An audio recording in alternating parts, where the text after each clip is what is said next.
Bonjour à tous, mes chers amis, bienvenue d'une vidéo spéciale que ça me tenait à cœur de vous la faire, donc Spatial Godzilla. Oui, on va enfin en parler un peu de Spatial Godzilla, donc ses origines, les apparitions des films et des jeux vidéo et un potentiel pour l'avenir. Donc on va commencer dans l'ère Showa, donc il faut remonter fin des années 70, parce qu'un projet a été mentionné, donc c'était Spatial Godzilla ou Godzilla versus Spatial Godzilla. Donc, vous avez fait déjà une vidéo là-dessus, dans ce projet avorté perdu de l'ère Showa. Donc, c'était consiste que Godzilla affronte Spatial Godzilla, où ce film devait être un peu le style d'un spatio-opéra comme Gilalak en 1967, mais ça s'est pas passé comme prévu. Le film a été mis de côté, donc voilà.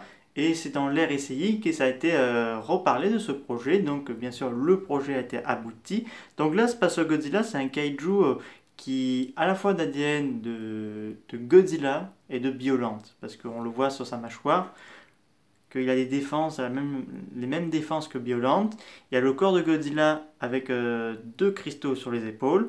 Des épines dorsales assez proches d'un look de cristaux aussi. La queue pointue plus grand en taille et des pouvoirs surpuissants. Il maîtrise la télékinésie, le rayon atomique qui peut s'élever en l'air et faire une boucle et abattre sur ses adversaires.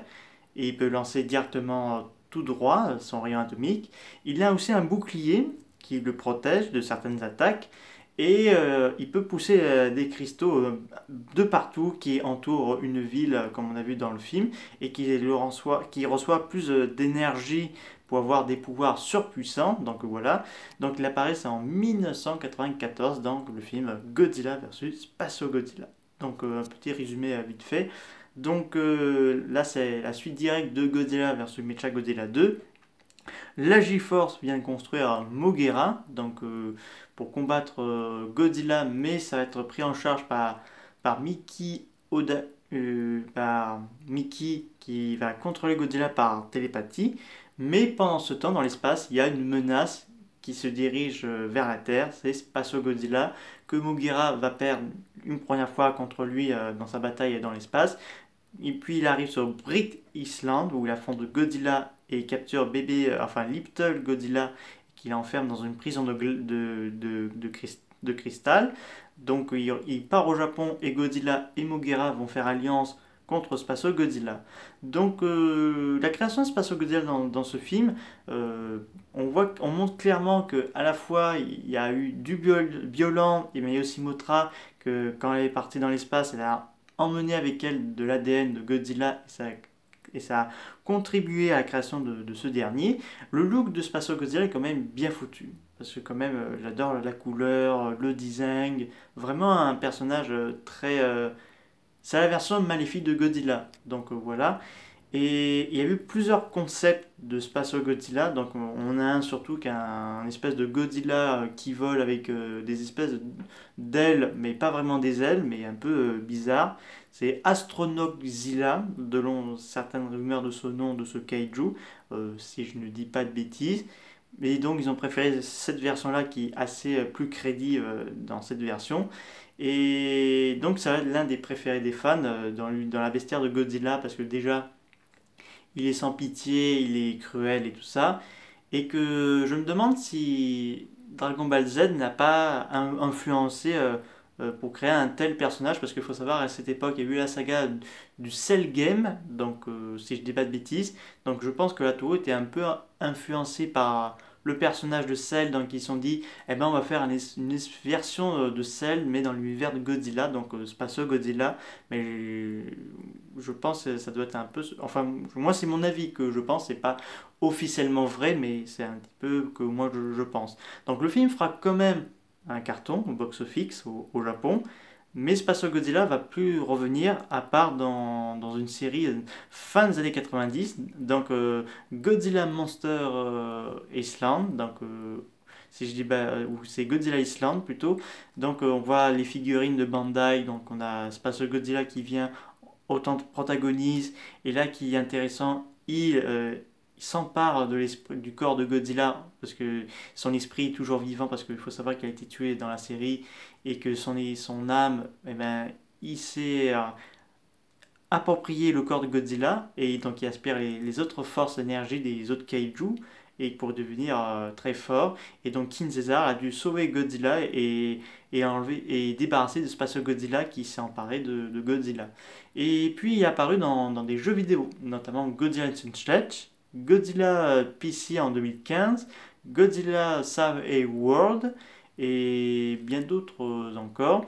Et dans des comics, donc surtout dans Godzilla Ruel Herd, si je le prononce bien, Godzilla Hell, donc Godzilla en enfer, et pour nommer quelques-uns, on voit Spasso Godzilla. Et maintenant parlons de l'avenir.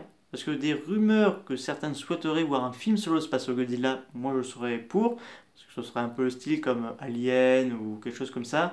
Et il faut savoir, pour ceux qui ont vu le livre d'art Book, le livre d'art de Godzilla's Kong, on voit à droite des Godzilla et à la gauche des Kong, et au milieu, il y a une espèce de Godzilla qui vole. Donc, est-ce que dans ce livre, ils n'ont pas testé un potentiel retour de Spasso Godzilla? Ça m'apparaît très intéressant parce que surtout des rumeurs disent que Spasso Godzilla pourrait revenir dans la franchise de Godzilla parce que déjà c'est le seul adversaire où ce dernier était tellement puissant et que Godzilla avait besoin d'aide, parce qu'on a vu clairement dans le film de 1994 que Godzilla avait beaucoup de mal à combattre Spasso Godzilla. À un moment donné, il contrôlait par technétie, il a envoyé dans les airs avant d'envoyer Godzilla se cracher devant des immeubles. Donc ça, pour moi, ce serait pas mal de voir d'abord un film solo de Spasso Godzilla, puis un crossover avec Godzilla et Spasso Godzilla, que ce soit du Monsterverse ou du War of Godzilla. Ça serait pour moi assez pas mal. Et surtout qu'un nouveau design façon Legendary ou Toho, ce serait vraiment pas mal parce que beaucoup de fans, excusez-moi, réclament beaucoup les kaiju de l'ère SCI et du Millennium.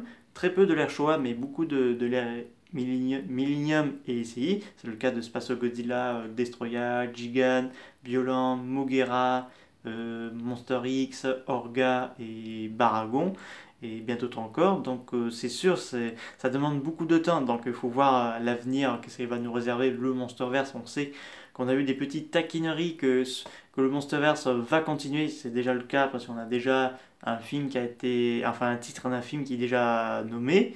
Et donc pour l'instant, on n'a pas trop d'infos, mais on va voir quelles sont la surprise parce que ce sera pas mal de voir un tel crossover entre Godzilla et Spasso Godzilla, ou même je serais pas contre voir un Spasso Godzilla contre un Destroya en film. Ça me dérangerait pas parce que ce serait pas mal. Parce qu'il y a beaucoup de débats entre ces deux-là. Et surtout le cri d'Espace Godzilla assez comment dire, remixé. Parce que j'adore les cris qu'il a dans l'ère SCI. Et là il y a des fans pour la version du Monsterverse qui sont à créer les cris de Space Godzilla en attendant que son grand retour sur nos grands écrans. En tout cas j'espère qu'il reviendra assez vite parce que quand même c'est l'un de mes kaiju méchants préférés. Donc voilà. J'espère que cette vidéo sur Space Godzilla vous a beaucoup plu et que on espère tous qu'il revient quoi, parce qu'on attend de pied ferme, parce qu'on a vu Mecha Godzilla et King Ghidorah qui sont revenus dans l'univers de Godzilla, donc on attend plus que ça, un Space Godzilla. Je vous dis à très bientôt, au revoir.